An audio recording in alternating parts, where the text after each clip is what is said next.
यापूर्वी आपण परिणामकारक मागणी म्हणजे काय ते समजावून घेतलंय. आपण बघितलं होतं effective demand equal to C plus I. अर्थव्यवस्थेमधली परिणामकारक मागणीची पातळी जी आहे ती अर्थव्यवस्थेमधल्या उपभोग खर्च आणि गुंतवणूक खर्च यावरून ठरते. ओके, हे आपण समजावून घेतलंय. ओके, त्यामुळे उपभोग खर्च आणि गुंतवणूक खर्च हे परिणामकारक मागणीचे दोन महत्त्वाचे घटक आहेत. हे आपण यापूर्वी त्यावर चर्चा केलेली आहे. यापैकी C is equal to function of Y हे आपण यापूर्वी पाहिले. ओके, आणि सी इक्वल टू परिणामकारक यापैकी C equal to alpha plus beta Y या समीकरणाद्वारे उपभोग खर्च म्हणजे काय आपण समजावून घेतलंय. ओके, आणि उपभोग खर्च किंवा अर्थव्यवस्थेमधला समग्र उपभोग खर्च याच्याशी या अनुषंगाने येणाऱ्या मार्जिनल किंवा MPC मार्जिनल प्रोपेन्सिटी टू कंझ्युम, बरोबर आहे ना, सीमांत उपभोग प्रवृत्ती, सरासरी उपभोग प्रवृत्ती, सीमांत बचत प्रवृत्ती, सरासरी बचत प्रवृत्ती या संकल्पना सुद्धा आपण समजावून घेतल्या आहेत. आणि त्या संकल्पनांच्या अनुषंगाने त्यांच्यामधलं जे परस्परांमधलं इंटर रिलेशन आहे ते देखील आपण समजावून घेतलंय. ओके, त्यामुळे परिणामकारक मागणीचा एक घटक आपण समजावून घेतलेला आहे. आता आपल्याला परिणामकारक मागणीचा दुसरा घटक समजावून घ्यायचा आहे. ओके, इन्व्हेस्टमेंट एक्सपेंडिचर, गुंतवणूक खर्च.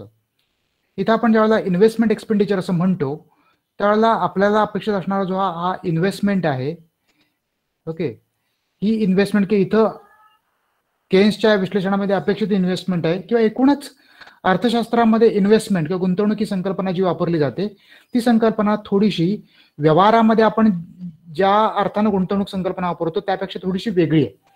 ओके, व्यवहारामध्ये काय होतं तर व्यवहारामध्ये आपण सामान्यतः व्यक्तिगत पातळीवर बऱ्याच वेळेला बचतीना गुंतवणुका म्हणत असतो. उदाहरणार्थ आपण सोनं खरेदी केलं किंवा एक जमिनीचा छोटासा तुकडा खरेदी केला किंवा आणखीन एखादं इमारत खरेदी केली किंवा घर खरेदी केलं, बरोबर, किंवा शेअर्स खरेदी केले. ओके, या सगळ्याला आपण किंवा बँकेमध्ये पैसे ठेवले या सगळ्याला आपण गुंतवणूक म्हणतो. पण हे झालं व्यक्तिगत दृष्टिकोनातून. अर्थशास्त्राच्या दृष्टिकोनातून जर आपण विचार केला तर या सगळ्या बचती आहेत, त्या गुंतवणुका नव्हेत. समग्र लक्ष्य अर्थशास्त्राच्या दृष्टिकोनातून विचार करायचा म्हटला तर गुंतवणुका म्हणजे अशा अर्थव्यवस्थेमध्ये गुंतवलेले पैसे किंवा रक्कमा की ज्या प्रत्यक्ष उत्पादन प्रक्रियेमध्ये गुंतवल्या गेल्या आहेत आणि उत्पादन प्रक्रियेला चालना देण्यासाठी उपयोगी पडत आहेत. अशी गुंतवलेली रक्कम म्हणजे गुंतवणूक. ओके, म्हणजे ज्या वेळेला अर्थव्यवस्थेमध्ये एखादा उद्योजक किंवा एखादा गुंतवणूकदार एक विशिष्ट प्रकारची रक्कम गुंतवून किंवा लोकांकडून शेअरच्या माध्यमातून पैसे गोळा करून ज्यावेळेला एखादी नवीन कंपनी स्थापन करतो, नवीन व्यवस्था स्थापन करतो आणि उत्पादन प्रक्रिया सुरू करतो किंवा तो उत्पादन प्रक्रिया सुरू करण्याचा त्याचा हेतू असतो, त्यावेळेला ती जी रक्कम तो त्यामध्ये टाकतो किंवा वापरतो त्याला गुंतवणूक असं अर्थशास्त्र दृष्टिकोनातून म्हणतात. त्यामुळे अर्थशास्त्राच्या दृष्टिकोनातून गुंतवणुका म्हणजे अशा वापरल्या गेलेल्या रक्कमा किंवा पैसे की जे प्रत्यक्ष उत्पादन प्रक्रियेशी संबंधित आहेत. जर ते उत्पादन प्रक्रियेशी संबंधित नसतील तर त्या गुंतवणुका नव्हेत, त्या बचती आहेत. ओके, म्हणजे उदाहरणार्थ एखादी नवीन कंपनी स्थापन करणं त्यासाठी केलेले गुंतवणुका किंवा आहे त्या कंपनीचा विस्तार करणं त्यासाठी केलेल्या गुंतवणुका किंवा एखादा छोटासा व्यवसाय सुरू करणं त्यासाठी केलेल्या गुंतवणुका या सगळ्या काय आहेत, गुंतवणूक आहेत अर्थशास्त्र दृष्टिकोनातून.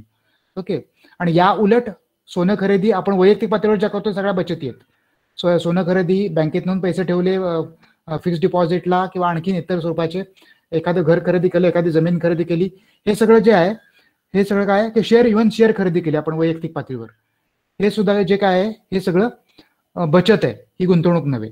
ओके, वैयक्तिक दृष्टिकोनातून आपण त्याला गुंतवणूकच म्हणतो, इन्व्हेस्टमेंट अशा अर्थानंच त्याला ट्रीट करतो. पण अर्थशास्त्रामध्ये विशेषतः समग्र लक्ष्य अर्थशास्त्रामध्ये मॅक्रो इकॉनॉमिक्समध्ये आपल्याला गुंतवणुका म्हणजे अशा रकमा अपेक्षित आहेत, अशा वापरल्या गेलेल्या रकमा अपेक्षित आहेत की ज्या प्रत्यक्ष उत्पादन प्रक्रियेमध्ये वापरल्या गेलेल्या आहेत. ओके, हा जो गुंतवणुकीवर होणारा अर्थव्यवस्थेमधला एकूण गुंतवणुकीवर होणारा जो खर्च आहे संपूर्ण अर्थव्यवस्थेमधला, ज्याला आपण ॲग्रिगेट इन्व्हेस्टमेंट एक्सपेंडिचर, समग्र गुंतवणूक खर्च असं म्हणतो, हा जो सगळा खर्च आहे हा खर्च अर्थव्यवस्थेमधला परिणामकारक मागणी ठरवणारा एक महत्वाचा घटक आहे असं केन्स मानतो. ओके, पहिला घटक आहे तो म्हणजे उपभोगावर होणारा खर्च आणि दुसरा घटक आहे तो म्हणजे गुंतवणुकीवर होणारा खर्च. या दोघांना तो अर्थव्यवस्थेमधल्या उत्पादन प्रक्रियेमधले महत्वाचे घटक मानतो. याचं महत्वाचं कारण असं आहे की हे दोन खर्च, या दोन खर्चामधूनच वस्तू आणि सेवांची मागणी ठरत असते. ओके, आणि वस्तू आणि सेवांची मागणी या माध्यमातून ठरत असल्यामुळे त्यातूनच अर्थव्यवस्थेमधली परिणामकारक मागणीची पातळी निर्धारित होते. म्हणून हे दोन खर्च महत्वाचे. यापैकी मागाशी म्हटलं तसं उपभोग खर्चाचं डिटेल्डमध्ये स्पष्टीकरण आपण यापूर्वी केलंय. आपण उपभोग खर्चाचं अनालिसिस केलंय. आता आपण गुंतवणूक खर्चाकडे लक्ष देणार आहोत. केन्सच्या मते अर्थव्यवस्थेमधला गुंतवणूक खर्च जो आहे तो I is a function of R. Okay, आणि अर्थव्यवस्थेमधली marginal efficiency of capital. Okay, MEC. Okay, केन्सच्या मते आर हा जो आहे, सॉरी, अर्थव्यवस्थेमधला जो आर आहे हा आर हा दोघांचं फंक्शन आहे, दोन गोष्टींचं फंक्शन आहे. कोणत्या? एक म्हणजे व्याजदर, आर म्हणजे व्याजदर. ओके, याला आपण व्याजदर असं म्हणतो. अर्थशास्त्रामध्ये नेहमी व्याजदर स्मॉल आर ने दाखवले जातात. आणि दुसरं म्हणजे MEC, marginal efficiency of capital, भांडवलाची सीमांत कार्यक्षमता. ओके, की सीमांत भांडवलाची कार्यक्षमता असं देखील तुम्ही म्हणू शकता. ओके, तर अर्थव्यवस्थेमधल्या ज्या गुंतवणुका आहेत या दोन घटकांवर अवलंबून आहेत. अर्थव्यवस्थेमधली व्याजदराची पातळी काय आहे आणि अर्थव्यवस्थेमध्ये भांडवलाची सीमांत कार्यक्षमता काय आहे. ओके, त्यामुळे अर्थव्यवस्थेमधला गुंतवणूक खर्च होण्यामध्ये या दोन घटक फारसे महत्वाचे ठरतात. अर्थव्यवस्थेमधला गुंतवणूक खर्च जेवढा जास्त तेवढा अर्थव्यवस्थेमध्ये परिणामकारक मागणी जास्त. कारण गुंतवणूक खर्च वाढला की रोजगार वाढतात आणि रोजगार वाढले की वस्तू आणि सेवांची मागणी पण वाढते, कारण लोकांचं उत्पन्न वाढतं आणि त्यामुळे उपभोग्य वस्तूंची मागणी पण वाढते.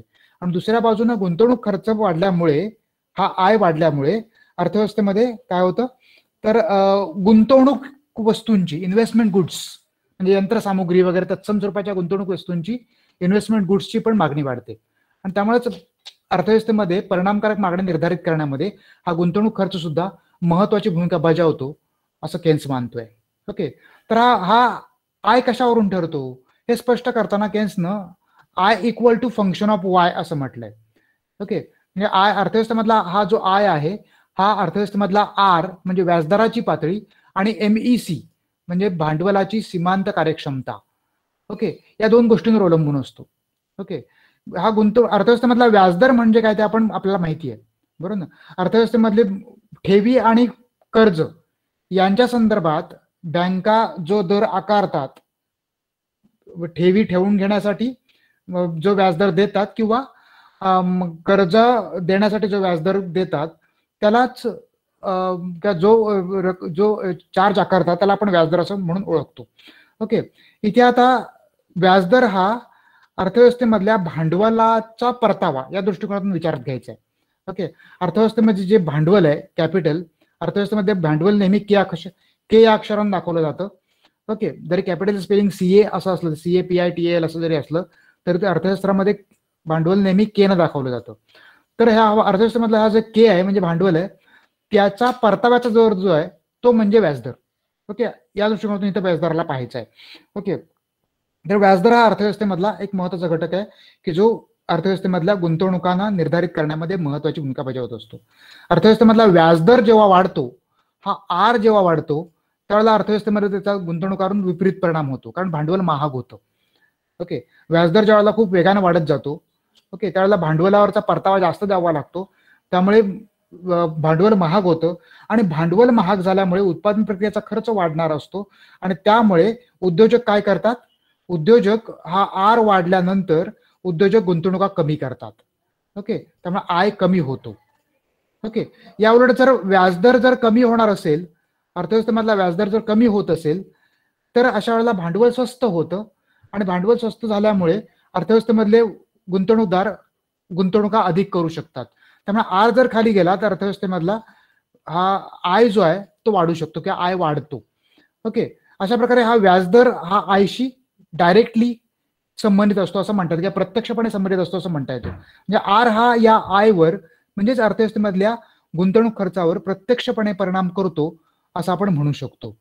ओके, आता आपल्याला बघा दुसरा घटक आपण बघणार आहोत, MEC. आय किंवा अर्थव्यवस्थेमधला हा जो गुंतवणूक खर्च आहे तो निर्धारित करणारा दुसरा एक महत्वाचा घटक आहे, तो म्हणजे MEC, की ज्याला आपण मार्जिनल इफिशियन्सी ऑफ कॅपिटल असं म्हणतो. ओके, ज्याला आपण marginal efficiency of capital, okay, असं आपण याला म्हणतो. ओके,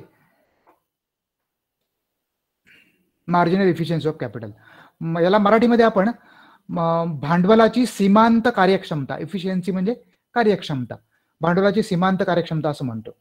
ओके, तर हा जो दुसरा घटक आहे मार्जिनल इफिशियन्सी ऑफ कॅपिटल, भांडवलाची सीमांत कार्यक्षमता, हा घटक आपण आता समजावून घेण्याचा प्रयत्न करणार आहोत. ओके, भांडवलाची सीमांत कार्यक्षमता म्हणजे काय? अर्थव्यवस्थेमध्ये जेव्हा उद्योजक किंवा उत्पादक अर्थव्यवस्थेत ज्यावेळेला गुंतवणुका करत असतात त्यावेळेला त्या गुंतवणुकांपासून जसा ते व्याजदराचा विचार करतात तेव्हा ते त्या गुंतवणुकांमुळे आपल्याला काय लाभ होईल, आपल्याला कितपत परतावा उपलब्ध होईल, की आपल्याला कितपत त्यातून थोडक्यात नफा होईल याचा देखील विचार करत असतात. ओके, या ज्या वेळेला ते नफ्याचा विचार करत असतात त्यावेळेला ते अर्थव्यवस्थेमधल्या एकंदरीत भांडवलाच्या सीमांत कार्यक्षमतेचा विचार करत असतात असं म्हणता येतं. ओके, ही भांडवलाची सीमांत कार्यक्षमता ही संकल्पना आपण अधिक चांगल्या रीतीने समजावून घेण्याचा प्रयत्न करूया. ओके, अधिक डिटेलमध्ये समजावून घेण्याचा प्रयत्न करूया. ओके, भांडवलाची सीमांत कार्यक्षमता म्हणजे काय? तर भांडवलाची सीमांत कार्यक्षमता म्हणजे expected rate of profitability from a capital asset. अर्थव्यवस्थेमधले जे उद्योजक आहेत किंवा उत्पादक आहेत हे अर्थव्यवस्थेमध्ये गुंतवणूक करून कॅपिटल ॲसेट खरेदी करतात, बरं ना. म्हणजे उदाहरणार्थ उत्पादन प्रक्रियेमध्ये वापरली जाणारी यंत्रसामुग्री, ओके, हा कॅपिटल ॲसेट आहे. किंवा उत्पादन प्रक्रियेसाठी जर एखादी इमारत बांधली असेल तर तो उत्पादन प्रक्रिये दृष्टिकोनातून कॅपिटल ॲसेट आहे. ओके, हे जे कॅपिटल ॲसेट आहेत हे कॅपिटल ॲसेट साधारणतः काय रेट ऑफ प्रॉफिटेबिलिटी उपलब्ध करून देतात. म्हणजे एक कॅपिटल ॲसेट घेतला, म्हणजे उदाहरणार्थ समजा उद्योजकाने एक यंत्र खरेदी केलं. ओके, समजा छोटासा व्यवसाय तुम्ही करता आहात आणि तुम्ही एक छोटंसं यंत्र खरेदी केलं, तर ते यंत्र व्यवसायासाठीचं यंत्र, व्यवसायासाठी उपयोगी येणारं यंत्र, हा तुमचा कॅपिटल ॲसेट आहे. ओके, आता हा कॅपिटल ॲसेट तुम्ही खरेदी करण्यासाठी तुम्ही काय काय केलेला, तुम्ही पैसे गुंतवलेले आहेत. ओके, आणि ते हे पैसे गुंतवलेले असल्यामुळे तुम्ही हा कॅपिटल ॲसेट त्याच्या लाईफमध्ये, या कॅपिटल ॲसेटला एक लाईफ असणार आहे, बरोबर आहे, त्याचा एक विशिष्ट कालावधी असणार आहे. ते कॅपिटल ॲसेट काय लॉंग टर्म हजारो वर्ष चालणार नाहीये. ओके, म्हणजे उदाहरणार्थ समजा तुम्ही एखादं छोटंसं कोल्ड्रिंकचं दुकान सुरू केलं, ओके, तिथे तुम्ही जो फ्रीजिंगचं जे मशीन घ्याल किंवा रेफ्रिजरेटर जो घ्याल तो तुमचा कॅपिटल ॲसेट असणार आहे. हा रेफ्रिजरेटर काय तुमचा अगदी 100 वर्ष 200 वर्ष चालणार नाही, त्याला एक विशिष्ट लाईफ स्पॅन असणार आहे. ओके, 8 वर्ष 10 वर्ष 12 वर्ष 15 वर्ष असं त्याचा काहीतरी लाईफ स्पॅन असणार आहे. ओके, आणि तुम्ही हा विचार करणार की त्याचा जो लाईफ स्पॅन असेल त्या लाईफ स्पॅन मध्ये त्याचा जो लाईफ स्पॅन म्हणजे त्याचा जो वर्किंग ऍक्टिव्ह पिरियड आहे, ओके, किंवा ऍक्टिव्ह वर्किंग पिरियड आहे, त्याचा जो कार्यक्षमपणे काम करण्याचा जो कालावधी आहे, ओके, म्हणजे एक 10 वर्ष आली की तो रेफ्रिजरेटर फेकून द्यावा लागणार आहे. ओके, किंवा भंगारात काढावा लागणार आहे, दुसऱ्या ठिकाणी दुसरा आणावा लागणार आहे. ओके, हा जो पिरियड आहे त्याचा जो 10 वर्षाचा, ज्याला आपण ऍक्टिव्ह वर्किंग पिरियड असं म्हणू शकतो. ओके, हा ऍक्टिव्ह वर्किंग पिरियड जो आहे, ज्या कालावधीतून तो कार्यक्षमपणे काम करतोय हा ॲसेट, त्या कालावधीमध्ये तो ॲसेट तुम्हाला किती नफा मिळवून देईल याचा विचार तुम्ही नक्की करणार. ओके, जसं तुम्ही व्याजदराचा विचार करताय पैसे गुंतवत असताना, बँका नक्की आपल्याला किती व्याजदर आकारतायत याचा जसा विचार करता, बरोबर ना, भांडवल आपल्याला नक्की कुठल्या दराने मिळते याचा जसा विचार करता, तसं तुम्ही एक उद्योजक म्हणून हा कॅपिटल ॲसेट या 10 वर्षामध्ये तुम्हाला किती परतावा मिळवून देईल याचा देखील तुम्ही विचार कराल. हा जो त्या कॅपिटल ॲसेटनं त्याच्या लाईफ स्पॅन मध्ये, त्याच्या संपूर्ण जीवनायुष्यामध्ये 10 वर्ष 8 वर्ष जे असेल ते जीवनायुष्यामध्ये जो तुम्हाला नफा मिळवून देईल त्या नफ्याचा दर म्हणजेच marginal efficiency of capital. Okay, marginal भांडवलाची सीमांत कार्यक्षमता. Okay, rate of return expected over and above the cost of an additional unit of capital asset. Okay, ज्यावेळेला अर्थव्यवस्थेमधल्या उत्पादन प्रक्रियेमध्ये ज्यावेळेला एक ऍडिशनल कॅपिटल ॲसेट आपण जोडतो ओके, त्याच्यावर जो एक्सपेक्टेड रेट ऑफ रिटर्न आहे, जो अपेक्षित परताव्याचा दर आहे, तो म्हणजेच की जो नफ्याशी संबंधित आहे, प्रॉफिटेबिलिटीशी संबंधित आहे, तो दर म्हणजेच भांडवलाची सीमांत कार्यक्षमता. ओके, इथं आपण भांडवलाची सीमांत कार्यक्षमता नवीन ऍसेटच्या दृष्टिकोनातून विचारात घेतो. आत्ता पूर्वी अस्तित्वात असलेल्या ऍसेटच्या दृष्टिकोनातून नव्हे. समजा तुमचा एक छोटासा व्यवसाय आहे आणि त्या व्यवसायामध्ये पहिली काही मशीन कार्यरत आहेत. ओके, 2-3 मशीन, पहिली 2 मशीन कार्यरत आहेत आणि तुम्ही ज्यावेळेला नवीन तिसरं मशीन घ्यायला जाता त्यावेळेला त्या तिसऱ्या मशीन मध्ये पैसे गुंतवत असताना तुम्ही हा विचार करता. पहिल्या 2 मशीन तुम्ही ऑलरेडी खरेदी केलेल्या, तुम्ही ऑलरेडी इन्स्टॉल केलेल्या, तुम्ही त्याचा वापर सुरू केलेला आहे. त्या पद्धती त्या 2 मशीनचा वापर करून तुम्ही तुमची उत्पादन प्रक्रिया पुढे पुढे नेता आहात, बरोबर ना. परंतु असं असलं तरी पुढच्या काळामध्ये तुम्ही ज्यावेळेला नवीन तिसरं मशीन खरेदी करता त्यावेळेला तिसरं मशीन खरेदी करत असताना तुम्ही हा कॅपिटल ऍसेट हा याचा मार्जिनल इफिशियन्सी ऑफ कॅपिटलचा किंवा भांडवलाच्या सीमांत कार्यक्षमतेचा विचार करता. म्हणजेच तो ऍसेट त्याच्या लाईफमध्ये पैसे गुंतवताना, खरेदी करताना तुम्ही विचार करता की हा ऍसेट त्याच्या लाईफमध्ये काय रक्कम साधारणपणे आपल्याला मिळवून देऊ शकेल. तो जर चांगली रक्कम मिळवून देणार असेल तरच तुम्ही तो खरेदी करणार, अन्यथा खरेदी करणार नाही.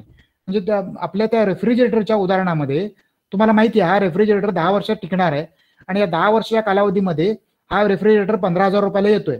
ओके, आणि 10 वर्षाच्या कालावधीमध्ये जर तो 25,000 रुपये मिळवून देणार असेल तरच तुम्ही तो रेफ्रिजरेटर खरेदी कराल. पण त्याच्या त्या लाईफ स्पॅन मध्ये 10 वर्षाच्या कालावधीमध्ये जर तो 10,000 रुपये पण मिळवून देणार नसेल आणि त्याची किंमत 15,000 रुपये असेल तर तुम्ही तो खरेदी करणार नाही. ओके, त्यामुळे तुम्ही काय करता, त्याची जी कॉस्ट आहे त्या कॉस्टच्या वर किती रिटर्न तुम्हाला तो अपेक्षितपणे मिळवून देईल, ओके, याचा विचार करता.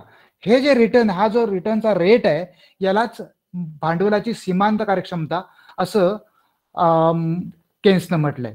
ओके, आता ही जी भांडवलाची सीमांत कार्यक्षमता आहे, आता तुमच्याला एक गोष्ट लक्षात आली असेल की तुमच्या त्या उदाहरणामधला तो जो रेफ्रिजरेटर आहे तुमच्या दुकानामधला, बरोबर ना, हा रेफ्रिजरेटर त्याच्या 10 वर्षाच्या लाईफ स्पॅन मध्ये, त्याच्या जीवनामध्ये 10 वर्षाच्या तुम्हाला किती रक्कम मिळवून देईल, ती रक्कम म्हणजेच साधारणतः भांडवलाची सीमांत कार्यक्षमता. तुम्ही विचार काय करता, मी हा रेफ्रिजरेटर खरेदी करण्यासाठी 15,000 रुपये खर्च करतोय, म्हणजे यांना मला या 10 वर्षामध्ये 25-30,000 रुपये तरी मिळवून दिले पाहिजेत, तरच हा रेफ्रिजरेटर मी खरेदी करू शकतो. ते खरेदी करणं योग्य आहे, अदरवाईज मी खरेदी करण्यात काही अर्थच नाहीये, बरोबर ना. म्हणजे हा रेफ्रिजरेटर मी आता खरेदी केला 15,000 रुपयाला आणि मला त्याच्या 10 वर्ष तो टिकला आणि 10 वर्षामध्ये त्याने मला 10,000 रुपये पण मिळवून दिले नाहीत, तर मला तर मिळवून देण्याची अपेक्षा नसेल तर मी तो खरेदी करण्यात काहीच अर्थ नाहीये, बरोबर.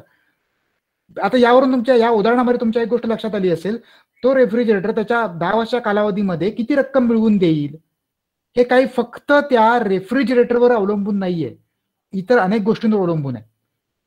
ओके, तुमचा व्यवसाय कसा चालणार आहे, बरोबर ना, तुमचा व्यवसाय कितपत व्यवस्थित चालू शकणार आहे, बरोबर, दरम्यानच्या काळात इलेक्ट्रिसिटी तुम्हाला कसा सपोर्ट करू शकणार आहे, बरोबर.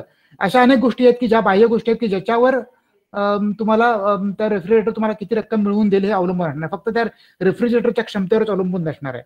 ओके, केन्स असं म्हणतो की ही जी मार्जिनल इफिशियन्सी ऑफ कॅपिटल आहे, भांडवलाची सीमांत कार्यक्षमता आहे, ही 2 गोष्टींवर अवलंबून असते. एक म्हणजे prospective yield from capital asset. पहिली गोष्ट म्हणजे त्या भांडवली वस्तूपासूनचं अपेक्षित यील्ड. ओके, अपेक्षित त्याला काय म्हणता येईल, यील्ड म्हणजे अपेक्षित मिळकत म्हणू आपण त्याला मराठीमध्ये. ओके, अपेक्षित मिळकत. ओके, आणि दुसरी गोष्ट म्हणजे supply price of the asset. Okay, त्यामुळे एमईसी हे 2 गोष्टींचं फंक्शन आहे. एक म्हणजे कॅपिटल ऍसेट आणि प्रॉस्पेक्टिव्ह यील्ड आणि सप्लाय प्राइस ऑफ ऍसेट.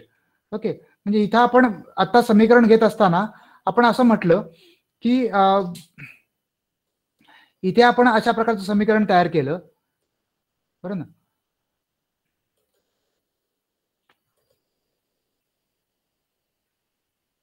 इथे आपण असं investment equal to function of R and MEC असं म्हटलं. आता हा जो एमईसी आहे तो कशाचा फंक्शन आहे, तर एमईसी म्हणजे मार्जिनल इफिशियन्सी ऑफ कॅपिटल, म्हणजे भांडवलाची सीमांत कार्यक्षमता, ही 2 गोष्टींचं फंक्शन आहे. त्यातून एक नवीन समीकरण तयार होतं. एक म्हणजे प्रॉस्पेक्टिव्ह यील्ड, ओके, ज्याला केन्सनं क्यू म्हटलंय, ओके, आणि सप्लाय प्राइस. ओके, ज्याला केन्सनं आर म्हटलंय. ओके, म्हणजे पुन्हा MEC हे या दोन गोष्टींवर अवलंबून आहे. जसं इन्व्हेस्टमेंट आर आणि MEC वर अवलंबून आहे, तसं हे MEC दोन गोष्टींवर अवलंबून आहे. एक म्हणजे prospective yield. Okay, prospective yield म्हणजे काय, तर तो जो सप्लाय, तो जो कॅपिटल ऍसेट आहे की जो तुम्ही खरेदी करता आहात, तो त्याच्या लाईफ स्पॅन मध्ये, त्याच्या जीवनकालामध्ये सरासरी काय परतावा देईल, तो परतावा म्हणजे प्रॉस्पेक्टिव्ह इल्ड. ओके, अपेक्षित मिळकत. ओके, इल्ड म्हणजे मिळकत, प्रॉस्पेक्टिव्ह इल्ड अपेक्षित मिळकत असं म्हणता येते. ओके, आणि दुसरी गोष्ट म्हणजे इथं जो आर हा व्याजदर नव्हे, तर हा आर म्हणजेच supply price of that capital asset. Okay, तर कॅपिटल ऍसेटचा सप्लाय प्राइस. आता हा सप्लाय प्राइस म्हणजे काय, प्रॉस्पेक्टिव्ह इल्ड म्हणजे काय तुम्हाला कळलं. प्रॉस्पेक्टिव्ह इल्ड म्हणजे काय, तर हा त्याच्या मगाच्या त्या रेफ्रिजरेटरच्या उदाहरणामध्ये 10 वर्ष त्याची लाईफ आहे, आणि 10 वर्षामध्ये सरासरी वार्षिक सरासरी आपण गृहीत धरूया, 1 वर्षाचा एक कालावधी आपण गृहीत धरूया. ओके, असेसमेंट पिरियड म्हणून. तर हा सरासरी वार्षिक काय रिटर्न मिळवून देऊ शकेल, बरोबर आहे, किंवा मिळकत उपलब्ध करून देऊ शकेल, नफा मिळवून देऊ शकेल, तो नफा म्हणजेच प्रॉस्पेक्टिव्ह इल्ड. ओके, आणि आर म्हणजे काय, आर म्हणजे supply price. Okay, supply price म्हणजे काय, ज्याला आपण मराठीमध्ये पुरवठा किंमत असं म्हणतो. ओके, पुरवठा किंमत म्हणजे काय, तर पुरवठा किंमत म्हणजे तुमच्या त्या व्यवसायामध्ये अगोदरचा ऑलरेडी एक रेफ्रिजरेटर आहे. ओके, आणि त्याचं लाईफ संपत आलंय. ओके, तुम्हाला माहिती आहे की हा रेफ्रिजरेटर आता 1-2 वर्षामध्ये आपल्याला बदलावा लागणार आहे, हा भंगारमध्ये टाकावा लागणार आहे आणि तिथे नवीन घ्यावा लागणार आहे. ओके, तर तुम्ही जो 2 वर्षानंतर ज्यावेळेला हा भंगारमध्ये जाणार आहे, अगोदर घेतला रेफ्रिजरेटर जो भंगारमध्ये जाणार आहे, तो भंगारमध्ये जात असताना तुम्ही जो नवीन तिथे रिप्लेस कराल, तो भंगारमध्ये काढून नवीन तिथे घ्याल, तो नवीन जो तुम्ही रेफ्रिजरेटर घेणार आहात त्याची जी त्या 2 वर्षानंतर जी किंमत असेल, ती किंमत म्हणजे आत्ताच्या त्या कॅपिटल ची, त्या भांडवली वस्तूची सप्लाय प्राइस. ओके, लक्षात घ्या. तुम्हाला इथे केन्स कसा विचार करतोय. ओके, एकतर प्रॉस्पेक्टिव्ह इल्ड केन्सने विचारात घेतलेलंच आहे, बरोबर. वार्षिक सरासरी तुम्हाला काय नफा मिळणार हा विचारात घेतलाच आहे. आणि दुसरी एक महत्वाची गोष्ट तो विचारात घेतोय की ज्यावेळेला गुंतवणूक करायला जातोय, नवीन ऍसेट खरेदी करायला जातोय, त्यावेळेला तो हाही विचार करतोय की या ऍसेटचा कालावधी किती आहे, लाईफ स्पॅन किती आहे, 10 वर्ष आहे. आणखीन 10 वर्षानंतर ज्या वेळेला हा ऍसेट बाद होईल, निरुपयोगी ठरेल, बरोबर, आणि उत्पादन प्रक्रियेमधून बाहेर काढावा लागेल, त्यावेळेला याची जागा घ्यायला नवीन ऍसेट तिथं उपलब्ध करून घ्यावा लागेल. त्यावेळेला त्याची जी प्राइस असणार आहे ती प्राइस म्हणजे supply price. Okay, supply price of asset. Okay, तर केन्स असं म्हणतो की ही जी MEC आहे, ही MEC या दोन गोष्टींवर अवलंबून आहे, एक म्हणजे प्रॉस्पेक्टिव्ह इल्ड आणि दुसरी म्हणजे सप्लाय प्राइस. ओके, त्यामुळे MEC is a function of capital prospective yield Q आणि R. ओके, तर MEC या दोन गोष्टींवर अवलंबून असते. ओके, आता हा जो प्रॉस्पेक्टिव्ह इल्ड कॅपिटल आहे, तो प्रॉस्पेक्टिव्ह इल्ड म्हणजे काय, जर थोडक्यात पटपट बघूया आपण. Prospective yield from capital asset म्हणजे काय, तर total net return expected from asset over its life time. मी आता तुम्हाला म्हटलं तसं की हा जो कॅपिटल ऍसेट आहे त्याचा जो लाईफ टाइम आहे, संपूर्ण जीवनकाल, त्या जीवनकालामध्ये त्याच्यापासून उपलब्ध होऊ शकणारा अपेक्षित परतावा. इथे लक्षात घ्या, हा परतावा अपेक्षित आहे, ऍक्च्युअल नव्हे. कारण भविष्यकाळाबद्दल ऍक्च्युअल काय येईल ते आता सांगता येणार नाही, पण त्याबद्दल काहीतरी अपेक्षा असू शकतात किंवा असतात, बरोबर ना. भविष्यकाळामध्ये नक्की हा ऍसेट कशा प्रकारे आपल्याला काही मिळवून देईल, त्यावेळेला नक्की त्याच्या काहीतरी अपेक्षा असतात. ओके, आणि कॅपिटल ऍसेट म्हणजे काय, price of asset is considered before purchasing. ज्यावेळेला हा ऍसेट खरेदी करायचा आहे, त्यावेळेला तो खरेदी करण्यापूर्वीची त्याची जी प्राइस आहे, ओके, खरेदी करायचं ठरतंय, ओके, त्यावेळेला त्याची जी प्राइस आहे ती प्राइस म्हणजे सप्लाय प्राइस. ओके, याला रिप्लेसमेंट प्राइस किंवा रिप्लेसमेंट कॉस्ट असं पण म्हणतात. प्रतिस्थापना खर्च म्हणजे पूर्वीचा जो ऍसेट आहे तो काढून टाकून त्या जागी नवीन ऍसेट स्थापना करायची, त्याची म्हणजे प्रतिस्थापना करायची, तो त्याचा खर्च म्हणजे रिप्लेसमेंट कॉस्ट म्हणजे सप्लाय प्राइस. ओके, असं देखील म्हणता येतं. ओके, हा जो प्रॉस्पेक्टिव्ह इल्ड आहे किंवा ज्याला आपण अपेक्षित मिळकत असं म्हटलं, ही जी अपेक्षित मिळकत आहे म्हणजे काय, तर ही अपेक्षित मिळकत कशी उपलब्ध होते, तर selling it's output net income received by selling it's output. ज्यावेळेला उत्पादक तो ऍसेट वापरून उत्पादन करतो आणि ते उत्पादन विकून ज्यावेळेला त्याला नेट इन्कम उपलब्ध होतो, त्यावरून हा प्रॉस्पेक्टिव्ह यील्ड ठरणार असतो. ओके, तुम्ही तो रेफ्रिजरेटर वापरणार, त्या रेफ्रिजरेटरमध्ये तुम्ही कोल्ड्रिंक ठेवणार आणि कोल्ड्रिंक विकल्यानंतर जो तुम्हाला जो नेट इन्कम मिळेल त्याच्यावरून हा प्रॉस्पेक्टिव्ह यील्ड तुमचा काय असणार आहे हे ठरणार आहे. ओके, त्यामुळे आणि हे नेट इन्कम कसं ठरणार आहे, तर हे नेट इन्कम बरोबर किंवा निव्वळ उत्पन्न बरोबर gross income minus cost. Gross इन्कमच्या तुमचं जे ग्रॉस इन्कम असेल, आता ग्रॉस इन्कम म्हणजे काय, तुम्ही किती कोल्ड्रिंकच्या बॉटल दिवसभरामध्ये विकता किंवा वर्षभरामध्ये विकल्यात गुणिले त्याची प्राइस म्हणजे ग्रॉस इन्कम, आणि त्याच्यामध्ये त्याचा खर्च, बरोबर ना.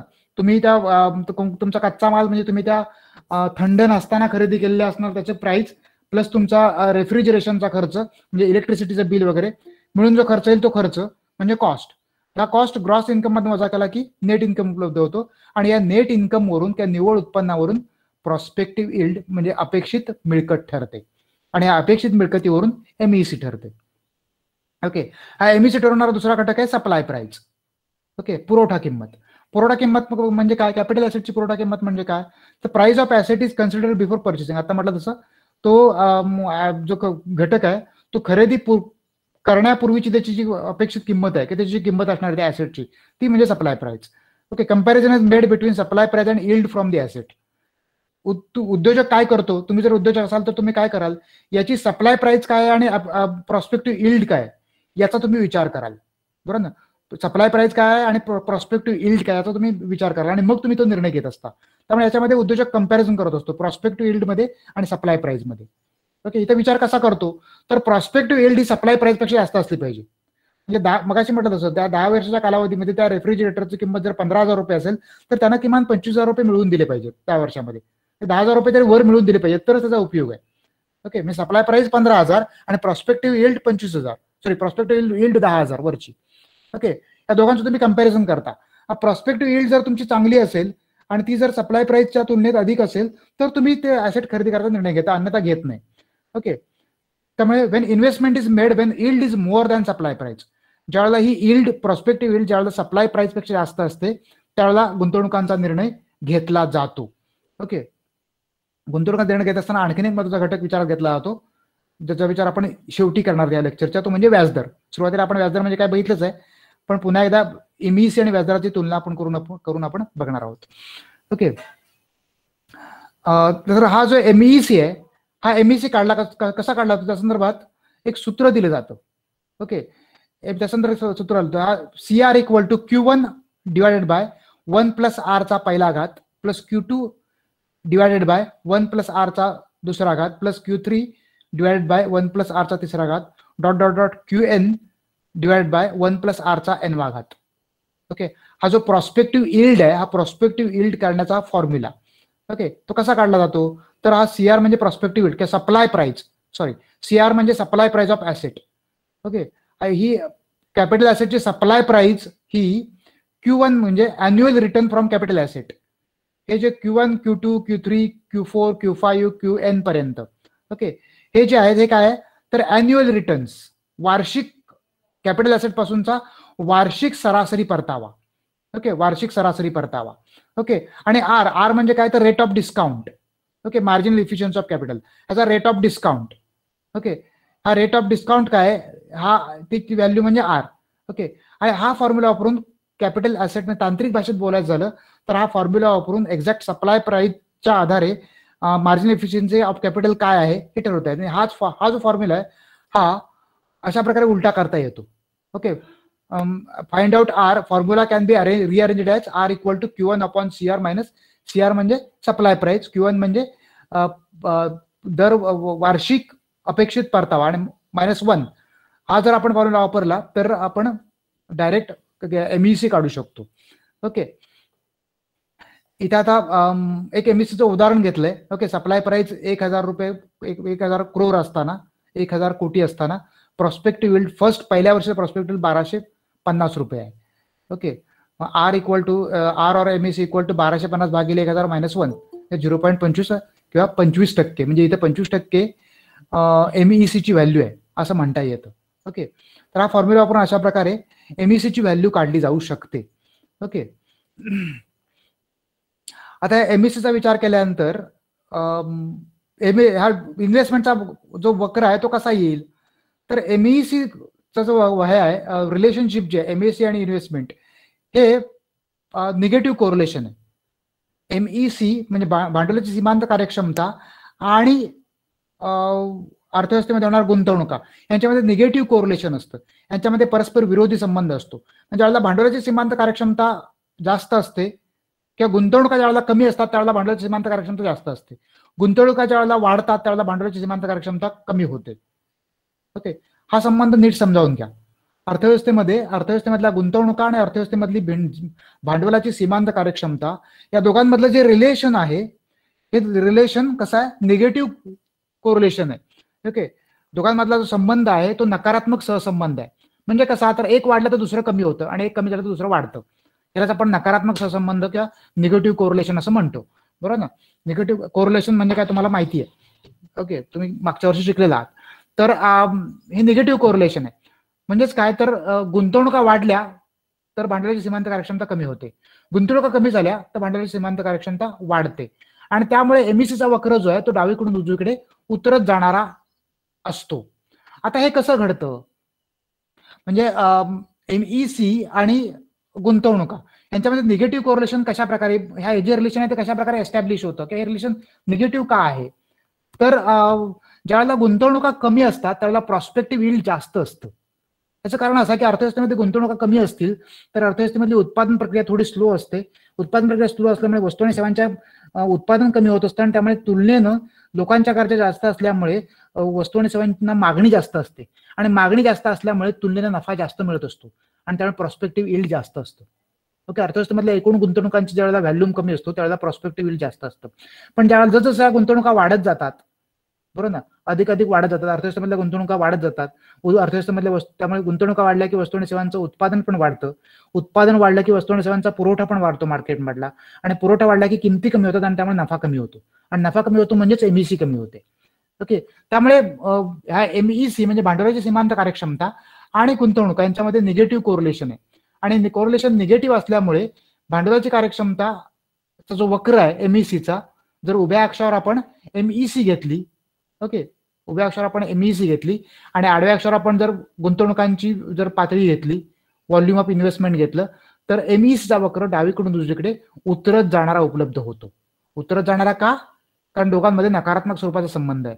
आणि नकारात्मक का, कारण गुंतवणुका कमी असताना नफा जास्त होतो, कारण गुंतवणूक कमी असताना वस्तू आणि सेवांची उत्पादन कमी होतं, पुरवठा कमी होतो, किंमत जास्त मिळते, नफा जास्त होतो, पर्यायाने एमईसी जास्त असते. आणि उलट, ओके, गुंतवणुका जास्त असलं तर उलट होणार. अशा प्रकारे दोघांमध्ये नकारात्मक सहसंबंध असतो आणि त्यामुळे हा वक्र डावीकडून उजवीकडे व आपल्याला खाली येणारा किंवा नकारात्मक उताराचा उपलब्ध होतो. ओके, आता आपण बघितलं की एमईसी या दोघांमधला संबंध, एमईसी म्हणजे काय ते आपण समजावून घेतलं. ओके, मगाशी आपण असं म्हटलं होतं की अर्थव्यवस्थेमधला जो इन्व्हेस्टमेंट आहे त्या इन्व्हेस्टमेंट हा आर आणि एमईसी वर अवलंबून असतात. Okay, I is a function of R and MEC. त्यातलं एमईसी म्हणजे काय बघितलं आणि आर म्हणजे काय हे पण आपण बघितलं. आता आर आणि एमईसी यांच्यामध्ये काय संबंध आहे आपण विचारात घेऊया. या दोघांमधल्या संबंधांचं थोडक्यात विवेचन करूया. ओके, आर म्हणजे अर्थव्यवस्थेमधला व्याजदर आणि एमईसी म्हणजे भांडवलाची सीमांत कार्यक्षमता की जी अर्थव्यवस्थेमधल्या प्रॉस्पेक्टिव्ह यील्ड, अपेक्षित मिळकतीवर अवलंबून असते. ओके, आता काय होतं, काय या दोघांमधला संबंध कुठे येतो लक्षात घ्या. अर्थव्यवस्थेमधले गुंतवणूकदार जे असतात ते गुंतवणूक करत असताना नेहमी अर्थव्यवस्थेमधल्या व्याजदराचा पण विचार करत असतात. व्याजदराचा विचार का करतात, कारण व्याजदर हा अर्थव्यवस्थेमधल्या भांडवलाचा खर्च आहे. ओके, जर भांडवल उपलब्ध करून घ्यायचं असेल तर त्या भांडवलावर जे व्याज द्यावं लागतं ते व्याज म्हणजेच अर्थव्यवस्थेमधला व्याजदर आहे, बरोबर. त्यामुळे आपल्याला जर व्याजदर उच्च असेल तर भांडवल महाग होतं आणि व्याजदर कमी असेल तर भांडवल स्वस्त होतं. ओके, आता उद्योजक काय विचार किंवा गुंतवणूकदार काय विचार करतात, तर आपण अर्थव्यवस्थेमध्ये व्याजदर जो देतोय तो व्याजदर हा जर भांडवलाच्या म्हणजे एमईसी पेक्षा जास्त असेल, म्हणजे थोडक्यात प्रॉस्पेक्टिव्ह यील्ड पेक्षा जास्त असेल, अपेक्षित नफ्यापेक्षा जास्त असेल, ओके, की अपेक्षित मिळकतीपेक्षा जास्त असेल, तर अर्थव्यवस्थेमध्ये गुंतवणूक करण्यात काही अर्थ नाहीये. ओके, काही फारसा अर्थ नाहीये. म्हणजे समजा उदाहरणार्थ व्याजदर समजा 10% आहे अर्थव्यवस्थेमधला. ओके, व्याजदर 10%. ओके. आणि प्रॉस्पेक्टिव्ह यील्ड वार्षिक 10%. आता आपण वार्षिक विचार करूया. आणि प्रॉस्पेक्टिव्ह यील्ड जे आहे ते प्रॉस्पेक्टिव्ह यील्ड म्हणजेच एमईसी हे समजा वार्षिक 8% आहे. ओके, वार्षिक 8%. आता याचा अर्थ काय होतो, तर हे जे भांडवल आहे ते भांडवल उपलब्ध करून देण्यासाठी 10% व्याज द्यायचं आहे त्या भांडवलावर. भले त्या उद्योजकात स्वतःच समजा भांडवल असेल, स्वतःचे पैसे तो गुंतवतोय, पण स्वतःचे पैसे जरी गुंतवत असला तरी ते समजा त्याला 10% तो अर्थव्यवस्थेमधला व्याजदर 10% असेल. ओके, तर तो काय विचार करेल, हे पैसे मी जर बँकेत जर ठेव म्हणून तर मला त्याच्यावर 10% मिळणार आहेत. आणि प्रॉस्पेक्टिव्ह यील्ड म्हणजे अपेक्षित परतावा वर्षाला 8%च असेल तर मी कशाला गुंतवू, मी गुंतवण्याचं काहीच कारण नाहीये. त्यापेक्षा मी सरळ बँकेत ठेवतो आणि आरामात 10% घेतो, हे जास्त फायदेशीर राहील. ओके, त्यामुळे बाजारात काय व्याजदर आहे याचा पण उद्योजक विचार करत असतो. भले स्वतःचं भांडवल असो तरी सुद्धा ते विचार करत असतात. त्यामुळे बाजारातले व्याजदर जर एमईसी पेक्षा जास्त असतील, ओके, अपेक्षा प्रॉस्पेक्टिव्ह यील्ड पेक्षा जास्त असतील तर गुंतवणूक कमी होतात किंवा गुंतवणुकीचा निर्णय घेतला जात नाही. याउलट प्रॉस्पेक्टिव्ह यील्ड जर जास्त असेल म्हणजे बाजारामधले व्याजदर 10% आणि प्रॉस्पेक्टिव्ह यील्ड हे समजा 15% असेल वार्षिक, तर गुंतवणुकांचा निर्णय घेतला जातो. ओके, गुंतवणुकांचा निर्णय घेतला जातो. का? कारण वरती 5 म्हणजे 10% जरी आपण कर्ज घेतलं आणि ते गुंतवलं तरी वरती 5% मिळतील या अपेक्षेनं उद्योजक काय करतात, अर्थव्यवस्थेमधल्या गुंतवणुकांचा निर्णय घेतात. ओके, त्यामुळे अर्थव्यवस्थेमधल्या गुंतवणुका निर्धारित करण्यामध्ये आर आणि एमईसी हे दोन्ही महत्वाच्या भूमिका बजावत असतात. ओके, अर्थव्यवस्थेमधला आर जेवढा जास्त कमी, ओके, आणि आम्ही एमईसी जेवढी जास्त तेवढ्या अर्थव्यवस्थेमध्ये गुंतवणुका वाढत जातील. ओके, कारण एमईसी जास्त याचा अर्थ अजूनही गुंतवणुकात्मकाचा नकारात्मक सहसंबंध लक्षात घ्या, एमईसी मधला आणि गुंतवणुकांमधला. एमईसी जर जास्त असेल याचा अर्थ अजूनही गुंतवणूक करायला वाव आहे, अजूनही या त्या क्षेत्रामध्ये अजूनही चांगला परतावा मिळतोय असा उद्योजक विचार करतात आणि त्यामुळे एमईसी जास्त असताना अधिक गुंतवणुका करतात. त्यामुळे या दोघांचा जर विचार केला तर आय हा आरशी निगेटिव्हली संबंधित आहे आणि एम ह्याच्याशी पॉझिटिव्हली संबंधित आहे, एमईसीशी पॉझिटिव्हली संबंधित आहे. ओके, म्हणजे जर गुंतवणूक एमईसी जास्त होत असेल तर अजून गुंतवणूक अर्थव्यवस्थेमध्ये गुंतवणुकीची सध्याची पातळी जी आहे, सध्याची पातळी ती कमी आहे, याचा अर्थ अजून अर्थव्यवस्थेमध्ये गुंतवणुका व्हायला हरकत नाहीत. म्हणजे त्यामुळे भविष्यातल्या गुंतवणुकाचा विचार करता एमईसीशी पॉझिटिव्हली संबंधित आहे आणि वर्तमान गुंतवणुकीचा विचार करता एमईसीशी निगेटिव्हली संबंधित आहे. ओके, जे आपण आकृतीमध्ये बघितलं होतं. ओके, आजच्या लेक्चरमध्ये आपण भांडवलाची सीमांत कार्यक्षमता म्हणजे काय आणि अर्थव्यवस्थेमधल्या गुंतवणुकांच्या संदर्भात निर्णय कसे घेतले जातात हा भाग आपण बघितला.